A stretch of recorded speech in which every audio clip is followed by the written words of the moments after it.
한주간도 평안하셨죠? 네. 오늘 이 찬양처럼 주님의 은혜와 또 사랑으로 여러분의 영혼뿐만 아니라 또 몸도 가정생활도 또 더 나아가서는 우리 덕성교회나 이 사회가 주님의 뜻 가운데서 회복되어지기를 축원합니다. 오늘도 은혜를 많이 받으셔야 될 텐데 우리 마음을 활짝 열고 주께서 내게 말씀하시는 내용이 무엇인가를 좀 귀 기울여서 들었으면 좋겠습니다. 비가 와서 오늘 많이 나오지 못할 줄 알았는데 오전에도 또 이렇게 많이 나오시고 또 위에도 이렇게 많이 나오셨어요. 여러분들 때문에 교회는 성장합니다. 제가 이런 비 오는 날이면은 교육전도사 때 생각이 나요. 제가 인천 가자동에서 살 때인데 교회는 여기 관임동에 경기도 시흥 관임동에 있는 교회를 섬겼습니다. 제가 그곳에서 7년 정도를 섬겼는데 이제 그 가자동에서 이제 결혼하고 아이를 하나 데리고 이제 갔기 때문에 이제 한 이렇게 4~5살짜리 하나가 있고 또 하나가 이 관임교회로 와서 출산을 했는데 깐난쟁이죠. 그 아이를 데리고 이제 두 아이죠. 새벽 우리는 6시에 출발해야 돼요. 차가 이렇게 금방금방 오지도 않고 3번을 갈아타고 와야 되기 때문에. 근데 이제 교육전도사인 나만 간 게 아니라 사모인 집사람도 애를 데리고 그 새벽에 매 주일마다 가는 겁니다. 근데 비가 오는 날은 이게 아주 장난이 아니야. 사실 이제 사모 혼자서 그 아이를 데리고 갈 수가 없기 때문에 이제 같이 왔는데 그 새벽에 같이 교회를 와서 이렇게 예배를 드리고 가는 거죠. 그 시간이 그날이 제일 은혜를 많이 받는 날이에요. 하여튼 교회 가는 날이 극만하게 힘들고 어려울 때 그 주님 앞에 나가서 딱 성전에 들어가서 앉으면 벌써 은혜가 쫙 임합니다. 아주 추운 겨울날이라든지 이런 막 비가 오는 이런 어떻게 보면 구질구질한 이런 날인데 그런 날에 막 고생하면서 주회전에 딱 가서 앉으면 주님의 은혜가 비처럼 임하게 됩니다. 오늘도 아마 그런 은혜가 임하지 않을까? 여러분 마음 열고 은혜를 사모하며 예배하시기 바랍니다. 지금 시대를 가리켜서 그 힘을 숭배하는 시대다 이렇게 얘기를 합니다. 왜 그러냐면은 모든 사람이나 나라나 그냥 너나 할 것 없이 다 힘력자를 추구하기 때문에 그래요. 그 힘이 있어야 사실 모든 것을 다 할 수가 있고 또 승패가 거기서 결정난다고 생각해요. 예를 들면 뭐 우리가 재력이라고 말을 하죠. 또는 경제력, 금력 그렇게도 말을 합니다만은 이 돈이 힘입니다. 뿐만 아니라 권력. 요즘 권력자들 얼마나 그냥 기세등등합니까?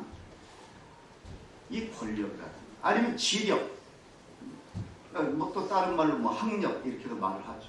그 배움이라고 하는 것도 하나의 우리들에게 힘이 되는 겁니다. 그런 그 힘이 있어야 내가 인생을 살아갈 때에 그 모든 난관을 극복하고 승리할 수가 있다는 거예요. 맞는 말입니다.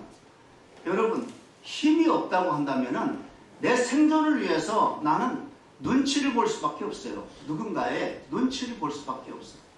여러분 우리나라가 이렇게 중국이나 일본이나 아니면 미국이나 이런 데서 정말 눈치 외교를 할 수 있는 그 이유가 뭐겠어요? 눈치 외교를 할 수밖에 없는 이유는 다른 게 아니에요. 힘이 없기 때문에 그래요. 힘이 없기 때문에. 여러분 힘만 있으면 요즘 저 미국 같은 경우는요. 뭐 지금 조금은 좀 덜 하겠습니다만은 이 지난 정권 때는 아주 정말 무모하리만큼 그런 모든 나라에 그냥 자기 멋대로 자기 뭐 자국 이기주의라는 우선주의라나 뭐 그걸 해가지고 그렇게 막 권력을 휘두르면서 정말 아나무인처럼 그렇게 할 수 있었던 이유가 뭐겠어요? 힘이 있기 때문에 그래요. 다른 게 아니에요. 그러므로 힘이 있는 것과 없는 것은 인생에 이게 질이 달라요. 그러나 여러분, 이렇게 겉으로 드러나고 나타난 힘이 전부가 아니라는 것을 여러분은 꼭 기억하시길 바랍니다. 때로는 나타나는 힘보다 숨겨진 힘이 더 강할 수가 있어요. 부드러운 것이 딱딱한 것보다 더 강할 수 있다는 말입니다. 어떤 탈옥수가요, 권총을 들고 어느 가정을 침입해 들어갔어요. 들어가서 권총을 들이밀면서 그 가족들을 위협하니까 얼마나 무섭습니까? 그리고 남편이 말이죠, 그냥 그 강도가 들어서는 순간에 방구석에 가가지고 그냥 머리 조아리면서 오돌오돌 떨면서 그렇게 있는 거예요. 이 가정에서 제일 힘센 남편이라 해야 될 텐데, 그 강도 앞에서 얼마나 초라하고 비겁하고 말이죠. 그런 모습으로. 여러분, 남자가 때로는 집안에서 큰 소리치고 강한 것 같이 하지만은 사실 결정적인 순간에 이렇게 나약한 모습을 보일 때가 많습니다. 여성분들은 그걸 좀 알아주셨으면 좋겠어요. 남자도 약하답니다. 때로는 이렇게 결정적인 순간에 힘을 써야 될 텐데 그렇지 못할 때가 남자들도 있어요. 오히려 반대로 이 아내가요, 그때 어떻게 했느냐, 강도가 그 총 들고 위협하니까 이 아내가 그 강도에게 그렇게 말합니다. 그 총 내려놓고 좀 앉으시라고. 이제 밥 좀 차려줄 테니까 일단 앉아봐. 조금 이따가 밥 먹고 얘기하자. 그러면서 그 강도를 이렇게 얘기하니까 강도가요, 얼마나 어이가 없어요. 에? 자기 강도 경력 20년 만에 처음이야, 이런 여자는. 그래가지고 권총을 들이대면서, 야, 너 이 권총 무섭지 않아? 나 무섭지 않아? 협박을 하니까 이 아내가 뭐라고 말하냐면, 하나도 안 무섭다, 하나도. 나 예수 믿는 사람인데 그 총으로 다 죽여도 나 오늘 천국 갈 수가 있어. 나는 하나도 무섭지 않아. 근데 일단은 앉아봐. 이 사정이 좀 딱한 것 같으니까 좀 얘기 좀 들어보자. 조금만 기다려. 밥 해가지고 내가 밥 먹고 얘기하자고. 그래놓고 그 강도에게 그러니까 이 강도가 얼마나 어이가 없어요. 그러면서 이 아내가 말이죠, 밥을 지으면서 얘기를 조곤조곤 하면서 또 밥 먹으면서 그 가족서, 그 인생 살아온 얘기 들어주면서 왜 이런 일을 하는지 얘기 쭉 들어주면서 다독이면서 권유를 하는 거예요. 그 결과 새벽 3시에 들어왔던 이 강도가 오전 10시에 자수했어요. 여러분, 누가 이 여자를 연약하다고 말합니까? 여자는 독합니다. 독할 때는 진짜 독해요. 이게 남자가 감당 못해. 여러분은 안 그래요? 지휘자님 안 그래요? 네?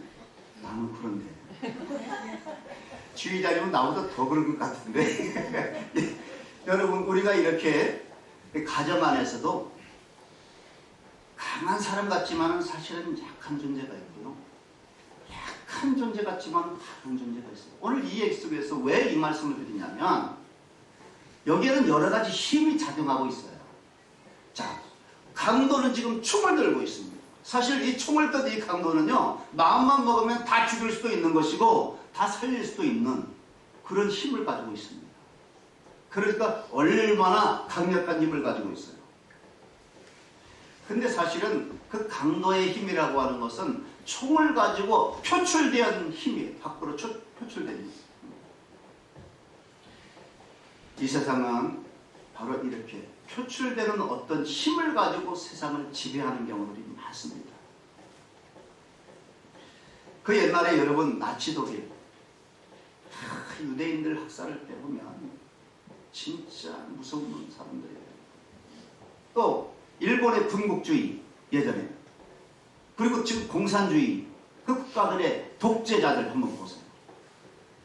와, 그들이 총칼을 가지고 나라를 지배하는데요, 그 앞에서 떨지 않을 사람이 없어요. 다 벌벌 떨면서 그 총칼에 표출된 힘에 의해서 일사불란하게 움직여가는 그 공산국가들. 공산국가 제일 힘이 센 것 같아. 저 북한만 보더라도 저들은 이 권총 같은 핵폭탄 하나 가지고 얼마나 지금 힘자랑을 하고 있습니까? 저는 그러나 그거 오래가지 않는다고 생각해요. 표출된 힘 강한 것 같지만은 사실은 진짜 강한 건 아니에요. 진짜 강한 건 뭐냐? 부드러운 힘이에요. 부드러우면서 오래 지속되는 힘. 그래서 미국의 브라운이라고 하는 사람이 뭐라고 말을 했냐면은 이 시냇물과 바위가 부딪히면 누가 이겨요?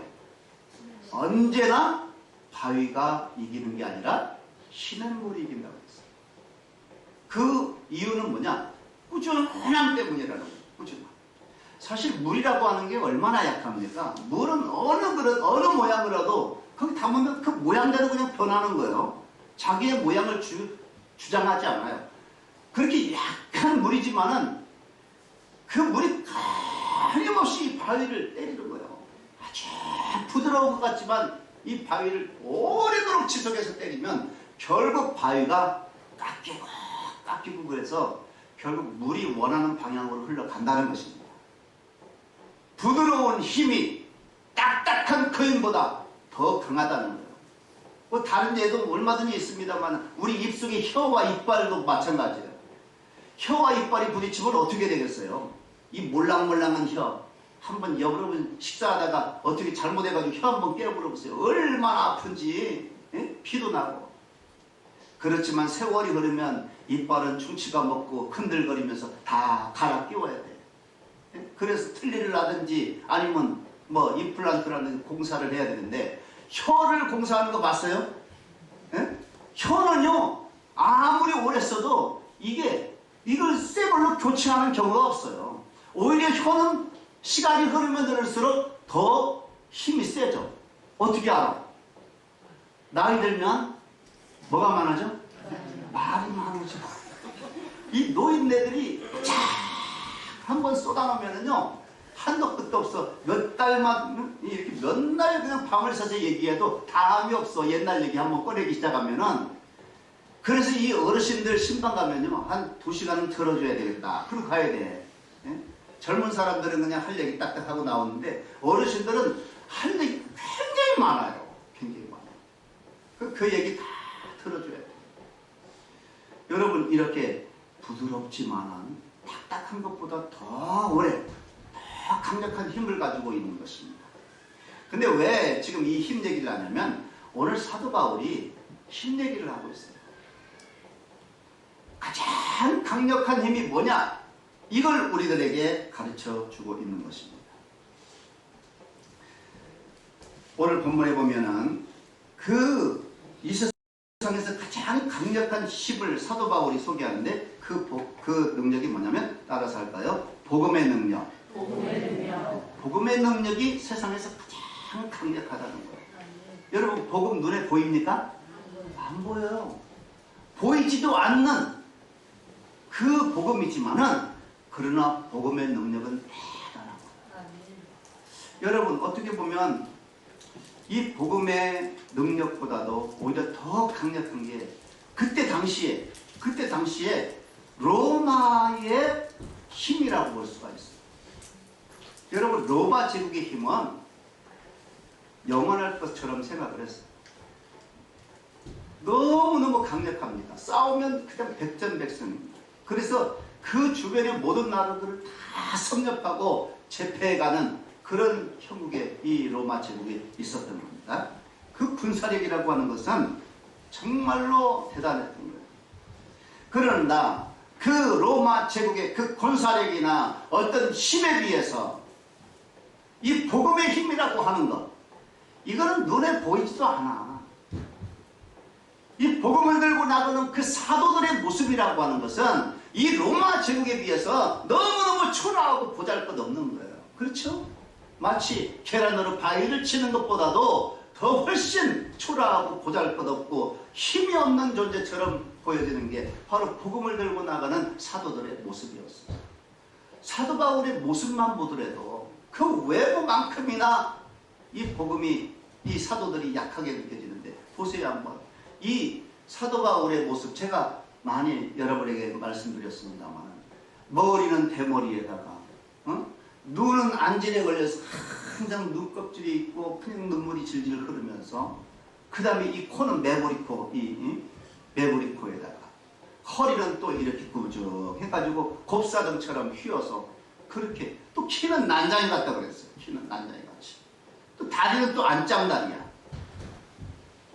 그런 모습을 볼 때에 얼마나 초라하고 보잘것없습니까? 이 외모라고 하는 게 아무리 복음을 들고 나가는 사람이라 하지만 그 외모를 딱 봤을 때는 정말 저게 뭐 인간구실 하겠나, 그런 정도로 아주 초라하고 보잘것없었다는 것이죠. 그게 바로 로마 제국 앞에 이 복음을 들고 나가는 사도들의 모습이었어요. 존재감도 없고 너무 보잘것없어요. 그 로마 제국 앞에 이 복음이라고 하는 거예요. 그래서 로마가 한번 짓밟으면 다 기독교는 땅속으로 지하교회로 숨어 들어갈 수밖에 없는 그런 너무너무 차이가 난 그런 존재였습니다. 그런데 여러분, 나중에 어떻게 됩니까? 나중에 이 복음이 로마를 정복하는 거예요. 로마가 그렇게 기독교를 박해하고 핍박을 해서 결국에는 다 없애려고 그렇게 했지만은, 그러나 이 복음은 죽지 않고 살아서 끊임없이 스며드는 그런 이슬비처럼 역사를 해서 결국에는 로마가 그 콘스탄틴 황제 AD 313년에 결국 기독교를 로마의 국교로 선포를 하게 됩니다. 그러므로 이 약하게 보였던 이 복음이라고 하는 것은 로마 제국의 힘보다도 훨씬 강한 힘을 가지고 있었던 거예요. 그 이후에 2000년 동안 이 복음은 전 세계를 정복해 나가기 시작했고, 결국 우리나라도 오늘 이렇게 복음으로 수많은 사람들이 구원을 얻게 된 줄로 믿습니다. 이 복음은 점점 이제 서진한다고 그러죠. 처음에는 예루살렘에서 유럽으로, 유럽에서 저 미국으로, 아메리카 대륙으로, 그리고 나서는 또 이 아시아 쪽으로까지 계속 서진을 했는데, 이 아시아에서 멈추지 않고 다시 또 계속해서 이 동남아와, 그리고 결국에는 예루살렘까지 다시 돌아가는 그런 이 복음의 서진 운동은 지금도 계속되고 있는 줄로 믿습니다. 우리가 할 수 있다면 이런 선교에, 기도에 동참을 해야 되고, 또 할 수 있다면 우리가 조금이라도 그렇게 선교 활동을 하는 그 사람들에게 조금이라도 마음과 물질을 모아서 그 복음이 더 불타올라서 이 전 세계가 복음화되어지는 일에 일조를 해야 되리라고 믿습니다. 기독교 2000년 역사 가운데 가장 복음화에 힘썼던 두 사람을 꼽으라고 한다면 여러분 누굴 꼽겠습니까? 첫째는 사도 바울일 것입니다. 우리가 잘 알고 있는 사도 바울은 그렇다 치고 여기서 설명을 다 할 수도 없고 잘 알고 있기 때문에. 그럼 두 번째 사람은 누군지 아십니까? 두 번째 사람은 중세시대의 성자라고 일컫는 어거스틴입니다. 이 어거스틴이 얼마나 이 복음화를 힘썼는지 몰라요. 이 어거스틴의 이름은 라틴어로 아우구스티누스랍니다. 아우구스티누스. 근데 이것이 영어식 발음은 어거스틴입니다. 근데 어거스틴 여러분이 말씀 많이 들으셔서 아시겠지만 어려서부터 아주 탕자처럼 너무 방탕하게 살았어요. 어렸을 때 너무너무 방탕한 인생을 살았어요. 그래서 이 10대 때 이미 이 어거스틴은 사생아를 낳습니다. 그만큼 방탕했다는 거예요. 술과 여자, 그냥 사람 취급하지 않을 만큼 그렇게 엄청난 방탕 생활을 했는데, 물론 그때 그렇기 때문에 그 어머니 모니카는 다 아들을 가슴에 품고 기도했겠죠. 하나님 앞에 눈물로 지샌 세월이 몇십 년입니다. 30년을 그렇게 세월 보냈다는 것입니다. 왜? 어거스틴이 그때서야 비로소 정신을 차렸습니다. 그래서 어거스틴이 이제 카르타고에 가서 유학을 할 때에 바로 그렇게 사생활을 하고 방탕한 생활을 했는데, 이 사람이 거기서 끝나지는 않고 그때 당시에 이원론을 주장을 했던 이 마니교에 심취해 돼가지고 그 이단에 빠져서 얼마나 열심히 생활했는지 몰라요. 그런데 나중에 이제 이 어거스틴이 플라톤의 이원론 철학과 고대 문학을 접하면서 그 마니교에서 탈출해 나옵니다. 그러면서 그때 당시에 예수님을 영접을 하게 됩니다. 예수님을 영접하고 나서 이 어거스틴이 한 것 중에 정말 잘한 것 중에 뭐냐면 책을 저수를 많이 썼다는 거예요. 엄청나게 썼습니다. 책을. 신학대전 같은 경우는 이게 어마어마하게 분량이 많은 거예요. 근데 그 어거스틴이 쓴 책 중에서 3대 저서가 있어요. 대표작 3대 저서. 그 첫째가 뭐냐면 참회록이에요. 참회록. 고백록이라고도 하고 참회록이기도 하고 이 참회록이라는 책을 썼습니다.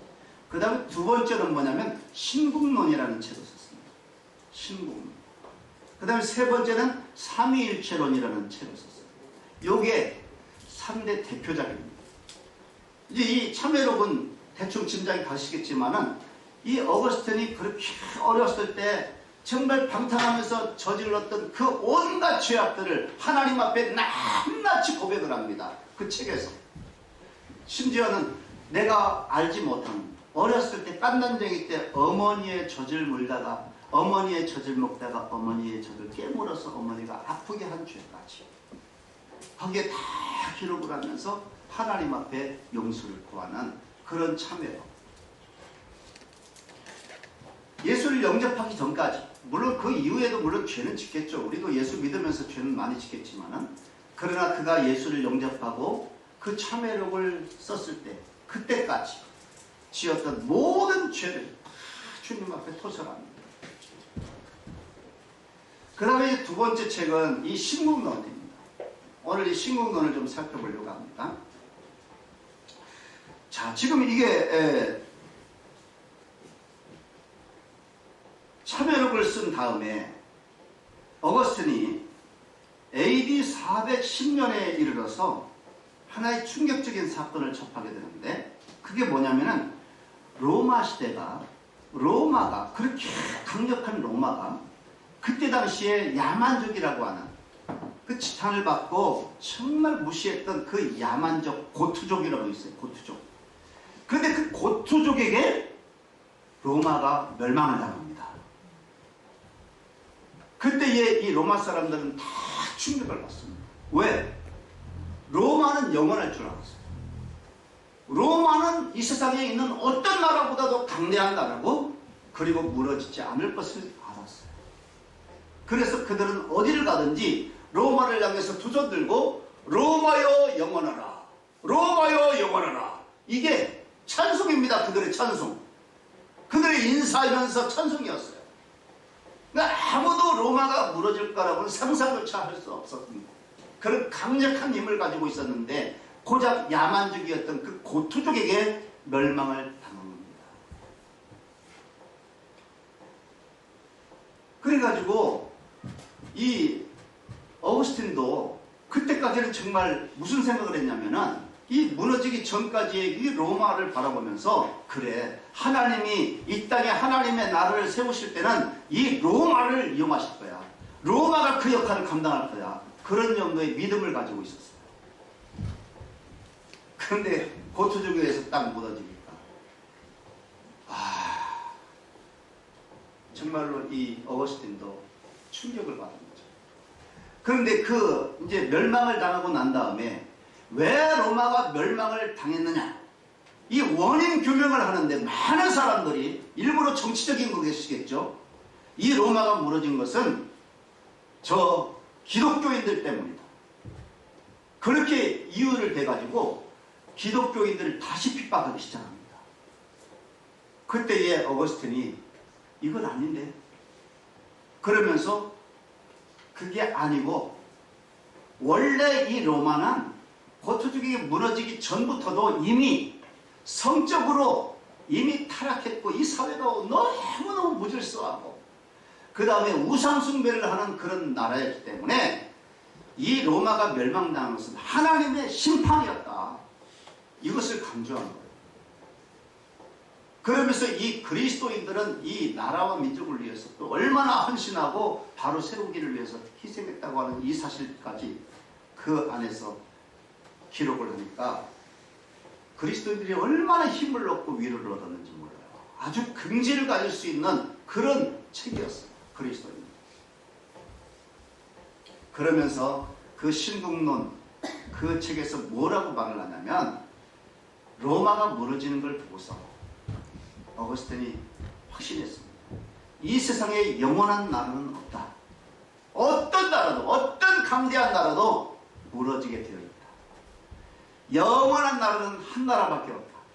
어떤 나라? 하나님의 나라. 하나님의 나라만 영원하지 세상의 어떤 나라나 어떤 공동체나 어떤 이런 연합체 다 무너지게 되어 있다.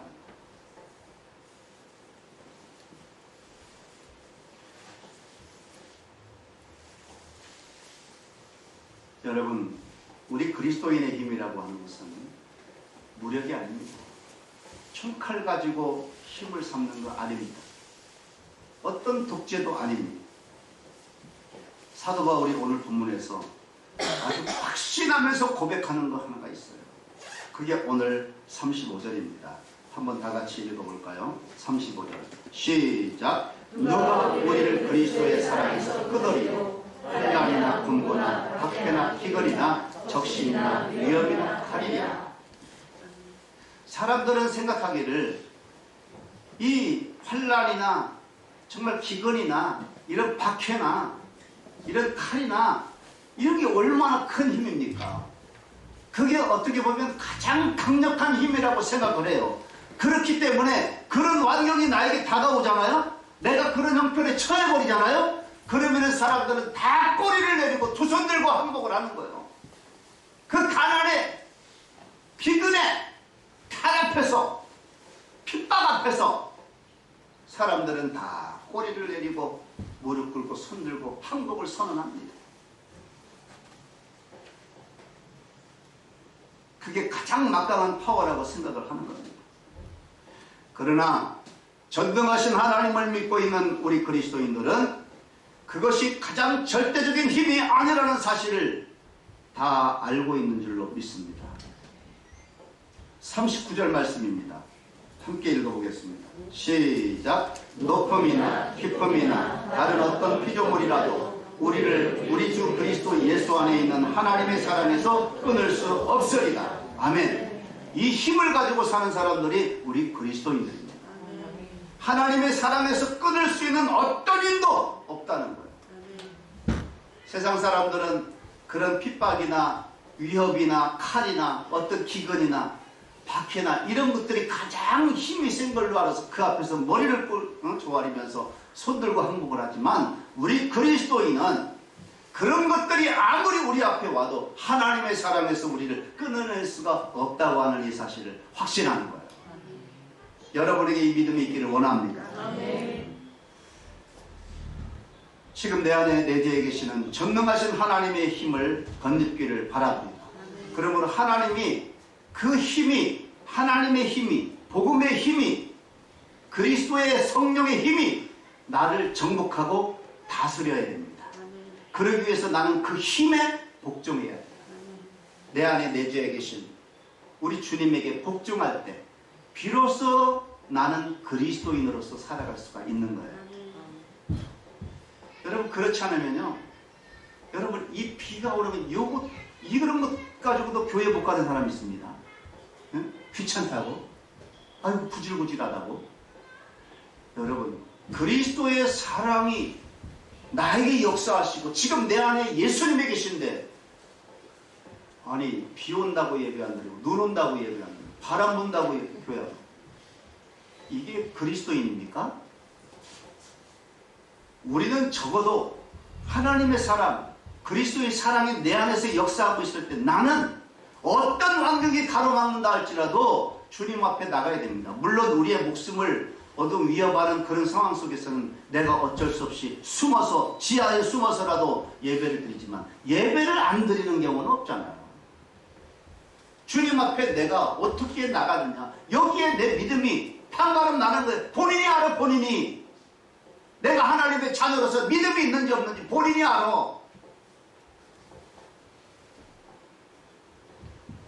이 세상은요, 열심히 살고 부지런히 살면 되는 줄 알았다. 물론 그렇게 해서 부자 되고 또 높이 올라가는 권력자도 많이 있습니다. 지식을 얻어서 그런 사람들 많이 있어요.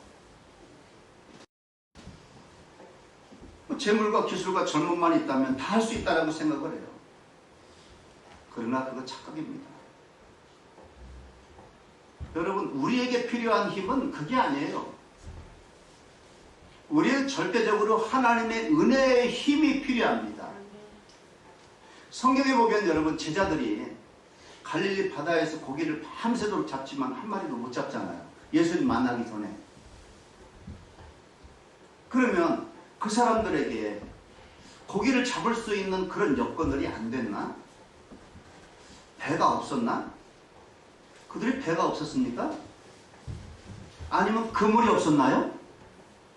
배도 있었고 그물도 있었어요. 아니, 그런 거 있다고 할지라도 기술이 없으면 못하지. 그러나 그들의 기술이 없었어요? 고기 잡는 기술이 없었나요? 어부 경력이 몇 년인데 환한 내용 그거 아니에요? 그 사람들에게.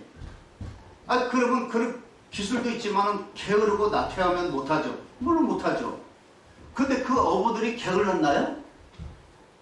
여러분, 밤새도록 그물을 던진 걸 보면요, 그만큼 성실한 사람도 드물어. 밤새도록 열심히 정말로 막 새벽에 동틀 때까지 그 그물을 그냥 계속 던진 거 아니에요. 우리 같으면 몇 번 던져보면 못해. 저도 예전에 낚시, 우리 김태종 집사님이 가기만 하면 200마리는 잡는다고 해서 내가 따라간 적이 있어요. 낚시에. 그것도 한여름이야. 그때 고등어 있죠, 고등어. 고등어가 막 몰려오는 때라고 그래서 방파제에서 넣으면 나온대, 넣으면. 이건 뭐 여자도 그냥 넣으면 나온대, 나온대. 그러냐고 가자고. 그래가지고 낚싯대도 없어가지고 그냥 따라갔어. 따라가가지고 낚싯대 2개 이게 집사님 거 하나, 내 거 하나. 그래가지고 이제 거기 낚시가게 있잖아요. 그런 데 가면은 거기서 이제 그 떡밥 그런 거 뭐 밑밥 새우 막 조그만 거 이렇게 뭉쳐진 거 있어. 그거 하고 뭐 지렁이 좀, 지렁이는 없대 보니까 그 새우를 끼워가지고 하는. 그래가지고 그걸 제가 가서 딱 던졌어. 딱 던지니까 넣자마자 고기가 잡힌 거야, 한 마리가. 야, 고등어 한 15cm 되나? 새끼 요만한 거 하나 딱 잡아. 됐다, 이거 오늘 200마리 잡는다. 그래가지고 딱 넣고 기다리는데 2시간 동안 한 마리도 안 잡히는 거야. 옆에 사람은 너무 진짜 나와 막 이렇게. 근데 나중에 알고 봤더니 이 사람이 작전을 쓰더구만. 그 자기가 이렇게 낚시 던져놓잖아요. 그 낚싯바늘이 있는데 뭘 자꾸 던져, 물을. 그 사람 뭘 저 파리채 같은 걸로 계속 던지다가 그럼 거기 낚시 그 바늘 드리워진 그 주변에 거기 딱 떨어져. 그 멀리 있는 걸 딱 던지면 거기에 딱 떨어져. 어떻게 그렇게 던지는지 모르겠어. 근데 그 사람은요, 낚싯바늘이 10개 달린 거야. 10개. 난 3개 달린 걸로 했거든. 근데 이 사람은 10개가 달렸는데 딱 던져가지고 꼬집어내면 3, 4마리씩 건져내는 거야. 한 번에 3, 4마리씩. 이야, 나중에 알고 봤더니 이 사람이 떡밥이라대, 그걸 밑밥이라대. 그래가지고 주변에 있는 고기를 다 글로 끌고 모은대. 뭐 이렇게 던져가지고. 나는 그 옆에서 하지만은 한 마리도 안 걸릴 거지. 그것만 쳐다보고 재미있게. 야, 잘 잡히네, 잘 잡히네. 근데 나는 한 마리도 못 잡고 2시간 동안 이러고 있었어요. 여기가 새카맣게 타가지고 너무 따끔따끔해가지고 못 견디겠더라고. 에이, 집사님 밥 먹으러 갑시다. 그래가지고 한 마리 잡고 버리고 왔어. 야, 근데 그 어부들은요, 그런 배와 그물과 기술과 그 열정과 성실함을 가지고 있는데 왜 한 마리도 못 잡았을까? 응? 우리는 다 그렇게 생각하잖아요. 그런 조서만 가지고 있다면 다 끝났다고, 다 뭐든지 할 수 있다고. 그런데 예수님을 만나기 전에는 그 밤에 한 마리도 못 잡았다는 거예요. 그러나 예수님을 만나고 깊은 데로 그물을 건져라 했을 때 그 말씀에 순종한 그 제자들이, 그때는 제자들도 아니었지, 그 어부들이 그 물이 찢어질 만큼 많은 고기를 잡았다고 했습니다. 여러분, 오늘 로마서를 기록한 이 사도 바울을 보십시오. 사실 사도 바울도 모든 힘을 다 소유한 사람이라고도 볼 수가 있어요. 얼마나 많이 배웠습니까? 그리고 이 로마의 신분까지 가지고 있었어요. 그러니까 재력과 권력과 지력과 모든 것을 다 가지고 있었어요. 그리고 얼마나 열정적이었는지 몰라요. 바리새인 중에 바리새인. 그러면서 그런 종교적인 힘도 가지고 있었어요. 그러니까 모든 것을 다 가지고 있었기 때문에 사도 바울은 못할 일이 없을 것 같은 그런 사람이었습니다.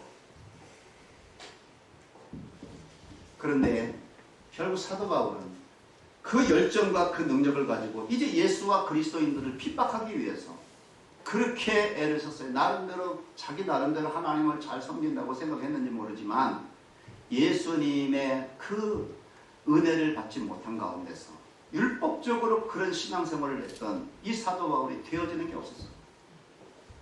나중에 어떻게 됩니까? 사도 바울이 오히려 그 자기가 핍박하려고 했던 예수와 기독교에 그 복음에 정복당합니다. 그래서 그리스도인이 됩니다. 복음의 사람이 되는 거예요. 그리고 예수님을 영접하고 예수 그리스도의 복음의 사람이 되어졌을 때 그는 전 세계 어디를 다니면서 그렇게 복음을 외쳤을 때에 그 바울을 막을 수 있었던 사람은 아무도 없었어. 오늘 본문에서 사도 바울이 이렇게 고백합니다. 31절, 오늘 본문 31절 첫 절입니다. 시작. 그런즉 이 일에 대하여 우리가 무슨 말하리요? 만일 하나님이 우리를 위하시면 누가 우리를 대적하리요? 하고 그랬어요. 그리고 또 37절도 읽어보겠습니다. 시작. 그러나 이 모든 일에 우리를 사랑하시는 이로 말미암아 우리가 넉넉히 이기느니라. 아멘. 이게 복음의 힘입니다. 여러분들이 이와 같이 복음에 사로잡혀서 복음의 사람이 되어짐으로 이 세상의 어떤 것도 넉넉히 이기는 능력의 사람 되시기를 주의 이름으로 축원합니다. 이 복음의 능력에 사로잡힌 사람들은요, 외형적으로 보면 너무 볼품이 없어요. 너무 형편없습니다. 힘이 없는 것 같습니다. 그러나 이 복음의 능력을 소유한 사람이 세상에서 가장 강력한 사람이라는 걸 잊지 마셔야 됩니다. 왜 그러냐? 여러분, 보통 사람들은요, 큰 소리 치지만은 마지막에 그 죽음 앞에 딱 서면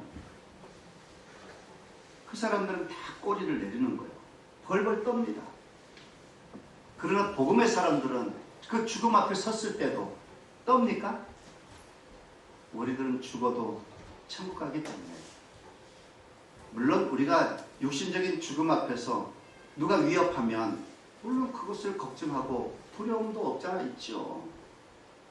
그러나 궁극적으로는 우리 예수 믿는 사람들은 이 세상에 살다가 하나님 부르시면 천국 가기 때문에 궁극적으로 그것을 그렇게 두려워하지는 않는 거예요. 죽으면 천국 갑니다. 여러분 조금 일찍 가든 좀 오래 살아서 조금 늦게 가든 여러분은 다 천국 가는 것을 믿으시길 바랍니다. 믿음의 사람들은 가는 길이 정해져 있어요. 여러분, 우리 지금 한 번도 경험해보지 못한 이 코로나 시대를 살아가고 있습니다. 모든 질서가 지금 다 무너져 내리고 있어요. 두렵습니다, 어떤 면에서. 그래서 올해 교회 표어가 뭐냐? 다 같이 시작. 주여 이제 회복하게 하소서. 아멘. 이제 회복하게 하소서. 회복해야 됩니다. 여러분의 개인 심령도 아니면 가정도 또 우리 교회도 이 나라와 이 민족도 회복이 돼야 돼요. 뭘 회복해야 되냐? 아까 우리 찬송 가운데 보니까 참 그 뜨거운 눈물도 회복돼야 되겠고 주님 앞에 가까이 나가서 예배할 때 그 기쁨, 찬양할 때 그 능력이 회복되어지면서 그 정말 우리의 신앙도 회복돼야 됩니다. 그리고 여러분의 가정 가운데 잃어버린 것들, 물질뿐만 아니라 기쁨도 소망도 이런 사랑도 잃어버린 것이 있다면 다시 회복되어야 돼요. 또 이 나라 이 민족을 바라볼 때 얼마나 지금 힘들게 살아가는 사람들도 많고 이 질서가 너무너무 어지러워요. 이것도 회복돼야 돼요. 그런데 여러분, 그런 것을 회복할 수 있는 진정한 힘이 무엇이냐? 이거예요. 가장 강력한 힘은 복음이라고 하는 것입니다. 복음.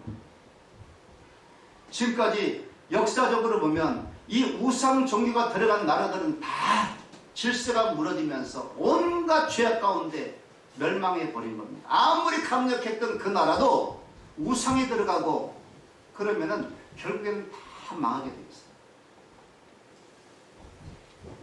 왜? 하나님의 질서가 무너지니까. 그런데 복음이 들어가면 무너졌던 질서도 하나님 앞에서 바로 세워지는 거예요. 성적인 문제도 무슨 뭐 가정도 하나님 안에서는 회복이 되는 거예요. 바로 세워져요. 근데 우상에 들어가면 제대로 된 가정이었더라도 다 그 질서가 무너지고 온갖 죄악이 난무하게 되어 있어요. 그리고 이기적인 그 인간의 욕심으로 말미암아 거기엔 끊임없는 갈등과 싸움이 있음으로 인해서 하나님이 기뻐하시는 그런 하나님의 나라의 요소가 다 깨어져 버립니다. 여러분, 진정한 회복은 뭐냐? 그래서 하나님께서 본래 창조해 놓으신 그 질서와 그 자리로 돌아가는 것을 말합니다. 여러분, 그럼 우리 영혼을 한번 예를 들어보면 우리는 원래 창조될 때에 누구 형상을 닮았어요? 하나님의 형상을 따라 지음을 받은 거예요. 그런데 우리가 우리 조상 아담과 하와가 에덴 동산에서 사단 마귀의 유혹을 받고 하나님의 명하신 그 선악을 알게 하는 그 선악과를 따먹지 말라고 그렇게 말씀하셨지만은 이 사단 마귀의 유혹을 받아서 그걸 따먹고 말았어요. 그 이후에 에덴 동산에서 쫓겨남을 당합니다. 여러분, 우리는 하나님의 형상을 닮은 존재로서 정말 거룩하고 영광스러운 존재입니다. 그래서 만물의 영장이라고 하는 말을 하는 겁니다. 우리 사람들을. 근데 이 하나님의 형상이 끼워져 버린 이후에는 만물의 영장이 아니라 오히려 만물 가운데 가장 추악하고 비참한 존재가 되어진 거예요. 하나님을 떠나서 하나님의 질서가 끼워져 버리는 거예요. 그때부터는 나만 잘 되면 돼, 나만. 다른 사람 생각하지 않습니다. 모두 다 이용의 대상일 뿐이지 사랑의 대상이라고요. 이건 예수 그리스도를 온전히 믿고 예수님이 내 안에 있는 사람에게 주어지는 말이지, 일반 사람들을 사랑의 대상으로 봅니까? 이용의 대상입니다.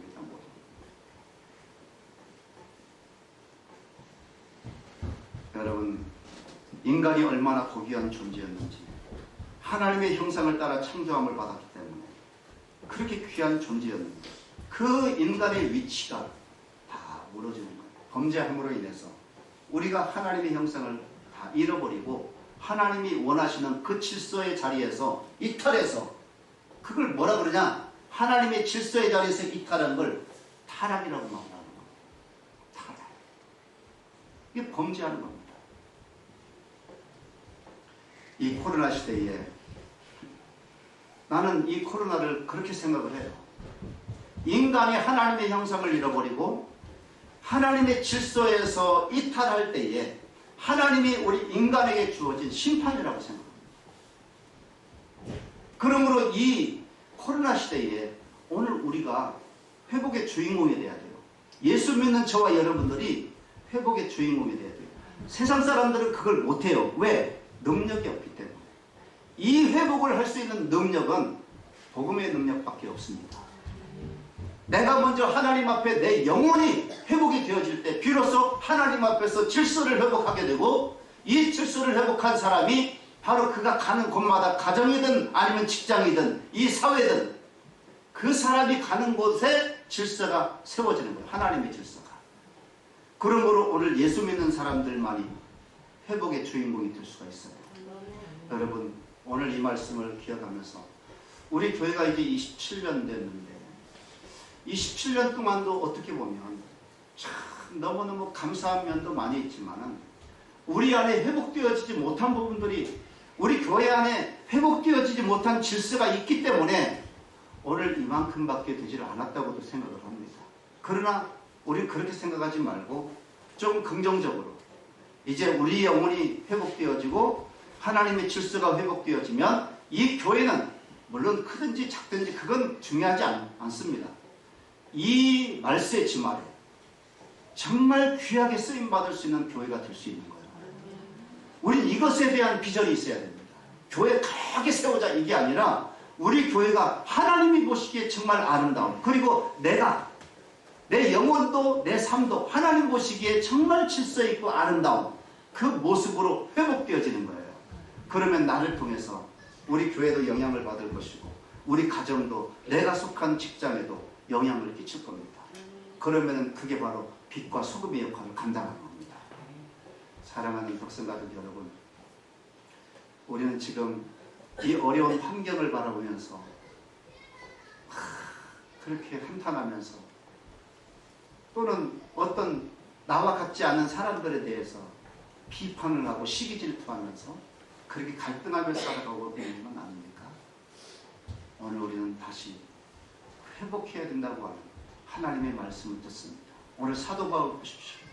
그렇게 인간적인 요소로 자기 나름대로 최선을 다해서 이제는 다 할 것 같은 그런 기고만장하던 사람이 복음으로 정복당하니까 그 복음으로 하나님의 질서를 회복하고 하나님의 나라를 세워가는 그 거룩한 능력의 사람이 되어줄 수 있었던 것처럼, 그리고 어거스틴이 그 방탕한 삶에서 우리 예수님을 만남으로 다시 영혼과 삶의 질서가 잡히고 회복되어진 것처럼 저와 여러분의 삶 가운데도 이런 은혜가 있기를 축원합니다. 그래서 더욱더 주님 앞에 영광 돌리고 큰 은혜와 복된 삶이 되기를 다시 한번 주님의 이름으로 두 손 들어 축복합니다. 기도하겠습니다.